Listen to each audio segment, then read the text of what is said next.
to the final reading for the live reading series for issue 62 of the McSweeney's quarterly concern. So this is the queer fiction issue, and in this issue we've got so many wonderful stories about queerness from all over Nigeria. So welcome guys, this will be the last reading in the live reading series for issue 62 of McSweeney's quarterly concern. So welcome. Before I start reading, I'm going to tell you two things about the issue. I'm going to tell you two wonderful things about this. Number one, this issue 62, it has so many wonderful stories about queerness from around the world. You've got stories from wonderful writers like Vicky Now. You've got story from Emma Copley Eisenberg. You've got one from Dennis Norris the second, guys. You've got stories from Brian Washington, from Eileen Myers and Venita Blackburn. And all these wonderful people have come, we've all come together to put together oh my god, to put together this wonderful issue. So yeah, it's a story about queerness. If you love queerness, if you love queer fiction, if you love surprises, you're going to love this issue. Second thing is that you can get it for 20% off. And the holidays are around. I'm getting myself Christmas presents tomorrow. So I know when people say Christmas present, they think something fancy or anything. I'm getting myself books because that's what gets me excited. So I'm getting myself Sanjeev Sahuta's Ours Are the Streets, and I'm getting myself Kiran Desai's The Inheritance of Loss, and one other surprise book. So I'm going to wait for the bookstore to surprise me. I'm going to let the bookstore surprise me instead. So yeah, that's what I'm getting myself from Christmas, and I think you should get yourself issue 62, and you can get it for 20% off. All you have to do is go to the link in the description. McSweeney's is going to put the link in the description, and you can simply go there. I said glow, oh my god, wow.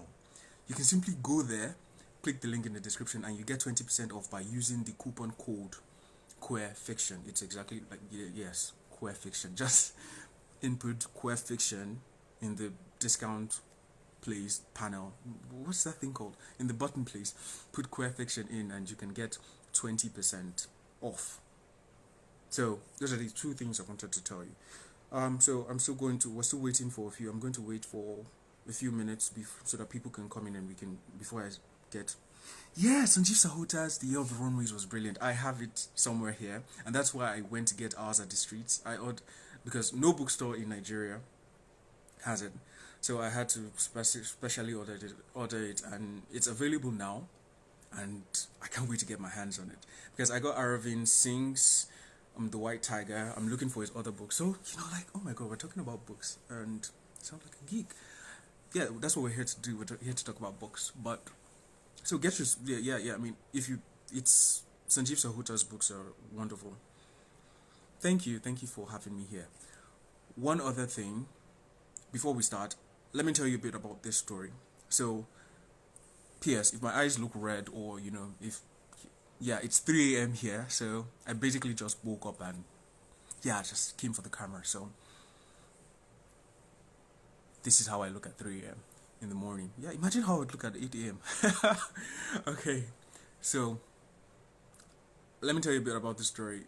Growing up, I know, from different cultures and everywhere else, parents tell their kids, don't take things from strangers, don't take this from strangers, don't do this. Do you understand? You always tell your kids to be wary of strangers.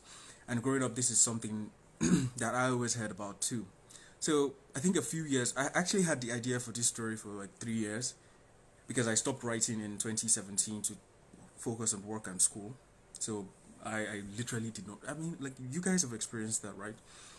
A period where you just don't write. You have all these ideas, and I keep writing them down. Oh yeah, you just scribble your ideas someplace. So that was what happened to me, and I had this idea. It was inspired by Timi Odueso's Kitra.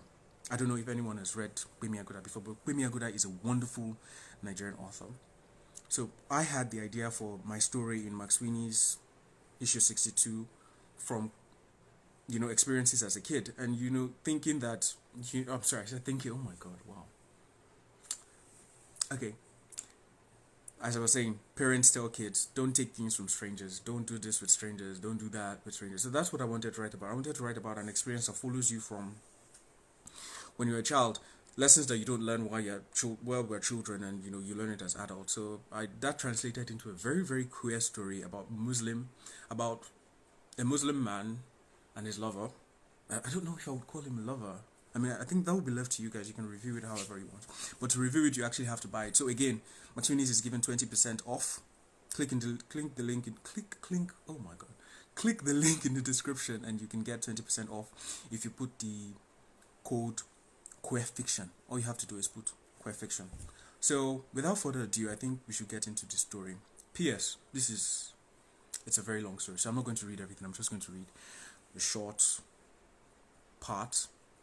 Get your hopes up and then dash your hopes so that you can actually buy the issue. Maybe I should do some voice exercises. Oh yes, and I mentioned all the wonderful authors. I've told you about all the wonderful authors in issue 62, right? I don't have it here because, international shipping and they haven't shipped it to me yet. So, but I do have my story here, and I've watched all the other authors. I've watched K-Ming Chan, I've watched Vikina, I've watched Huli Delgado. Huli read a story yesterday night for us, yesterday night, and it was really wonderful. So you can get all these wonderful stories. You can watch their readings. You can watch their readings on McSweeney's. You just have to go to their IGTV panel, and you can get stories. Eileen Miles reading. You can get Vicky Now's reading. You can get even Sarah Gerard. Sarah Gerard came and actually read. So Sarah Gerard's reading is there, and Dennis Norris too. His reading is also there. So you can get all these stories. You can get them reading, and if you miss this or you have to go and sleep, you're in Nigeria and you have to go and sleep. You can. I hope you stay till the end because it's not going to be very long. I'm very conscious of time. Don't worry. I have you guys at heart. So it's not going to be long, and you can always rewatch it on the McSweeney's page. So let's start with my story. Let's just dig into it. I am making a savory stew. On the blue plastic tray that Auntie gifted to me when I was to begin schooling at Congo, I have chopped purple onions in fine ring slices. I will fry them in hot palm oil before adding some locust beans. In my makeshift oven, a chocolate cake bakes. I have mixed some cinnamon into the batter. I have beaten the egg whites till they formed peaks that stood erect as I plucked the whisks from the mixing bowl. I have poured the stickiness into a heart-shaped tin and covered it with granules. There is a profusion of smells in my kitchen now. The smell of butter slowly rising and releasing the nutty aroma of nutmeg. And onions caramelizing in hot palm oil, begging to be laced with iro and thyme, waiting to be ladled with thick melon paste. There's something about Fulani boys that reminds me of good egusi soup. The pink of their lips, peppers that have escaped the wicked blades of my handheld blender. The dark hairs that caress their heads, pods of delicious iro that refuse to melt in hot oil. And their very skins, miracles like well-boiled cow skin that begs to be savored by hungry tongues. If you're asking me if I'm having a feast, lay your questions to rest. I am not. I'm not cooking for myself or a platoon of soldiers. I am cooking for one only. Nuruddin is coming over. This is why I'm stirring powdered crayfish into my melon paste. This is why I am making a savory stew, in hopes that I will be eating something later. I mix very carefully, for you must never stir too hard or the lumps will not form. When I am done, I spoon my paste into the oil and watch the bubbles erupt as the ground melon seeds begin to fry. Do you know what they say about good egusi soup? They say you can tell how it will taste long before you add the paste to the oil. I do not know what this proverb means. All I know is that Nuruddin will eat well. All I know is that there is no staple that goes hand in hand with egusi soup like pounded yam. And if you're Nigerian, you actually know that pounded yam and egusi soup, like one and two, they go together. So yeah, let me just go back. You can drop your questions in the chat box and I'll get to them when I'm done with the reading. But welcome to the reading. So let's just get back into it. I do not know what this proverb means. All I know is that Nuruddin will eat well. All I know is that there is no staple that goes hand in hand with egusi soup like pounded yam. So I take a sharp knife to a tuber and carefully skin the back of the creamy whiteness inside. When the slices are swimming in a pot of clean water on the cooker, I walk through the back door to drag in my pestle and mortar from the veranda. Let me tell you, it is not every day that I cook for a man. No. Do not think I am one of those people that often trap the hearts of men in their pressure cookers, boiling away their humanity with spices till all that's left is a skin that yields at the bequest of milk teeth. In my 4 years here in Congo, I have cooked for 4 men only, and if all goes well, I will not be cooking for another for a while. The first man I cooked for when I moved here had skin the color of cocoyam, with a papery texture I was sure would shine if I rubbed enough ori into it. He reminded me of elubo, of cassava flour, and when he came over that night, I filled his stomach with a vegetable soup I had spiced with black pepper and turmeric. And after he had eaten his fill, when his tongue had licked the oil that ran from his fingers to his elbow, when he had fiddled with the blue plastic tube of toothpicks and rid his teeth of the strands of goat meat that hid there, I led him into my bedroom and let him fill me up in return. I stick a fork into the yams and find that they are soft enough. I pick them out, one after the other, and drop them into my mortar. The end of the pestle makes the first contact and turns a slice into pulp. I begin pounding the yam, forceful dropping motions that blur the shape of the slices into mush. Do you know what the true spice of pounded yam is? They have lied to you. It is not the clean water that you boil the yams in. It is not even the soil that the yam seedlings were planted in. It is not the sprig of woods that splice off the mortar and pestle and melt into the staple, the splinters that make you pick your teeth and think you have a fishbone stuck between your roots.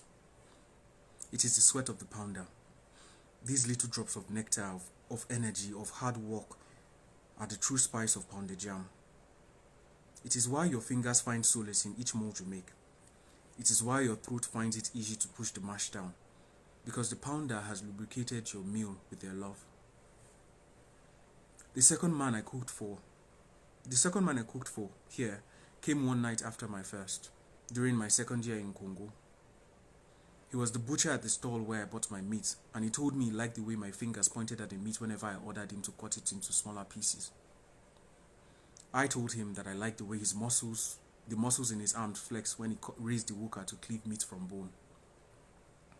For the second man, I left Congo to slave under the hot sun of Sabo in search of fresh banana leaves. For him, I steamed banana leaves filled with ground beans, hot peppers, and boiled eggs.